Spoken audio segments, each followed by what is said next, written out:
पाहुयात पुढची बातमी। साताऱ्याच्या महाबळेश्वरमध्ये वातावरण खूपच आल्हाददायक झालेलं आहे आणि मनमोहक बनलेलं असतं आणि यामुळे राज्यभरातून पर्यटक हे महाबळेश्वरला भेट देत आहेत।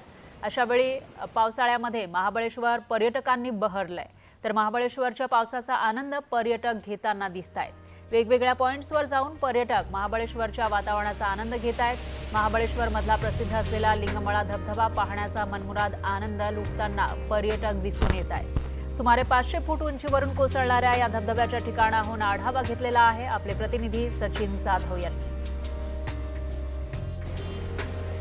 पावसाळ्यातलं महाबळेश्वर अनुभवण्यासाठी हजारो पर्यटक पावसाळ्यामध्ये महाबळेश्वरला भेट देतात। मात्र यामध्ये सगळ्यात महत्त्वाचं आकर्षण असतं ते म्हणजे वेण्णा लेक तलाव आणि महाबळेश्वर मधला लिंगमळा धबधबा।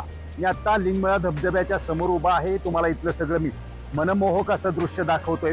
आपण पाहू शकता हा लिंगमळा धबधबा आहे जो वेण्णा लेक तलाव भरल्यानंतर या ठिकाणी प्रवाहित होतो।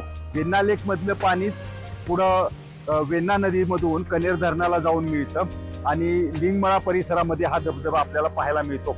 आणि हा धबधबा पाहण्यासाठी, हे धबधब्याचं मनमोहक रूप पाहण्यासाठी अनेक पर्यटक खरं पाहायला गेलं तर महाबळेश्वरमध्ये आल्यानंतर या ठिकाणाला भेट देत असतात। कॅमेरामन तुषार जाधव समी सचिन जाधव, न्यूज 18 लोकमत, महाबळेश्वर, सातारा।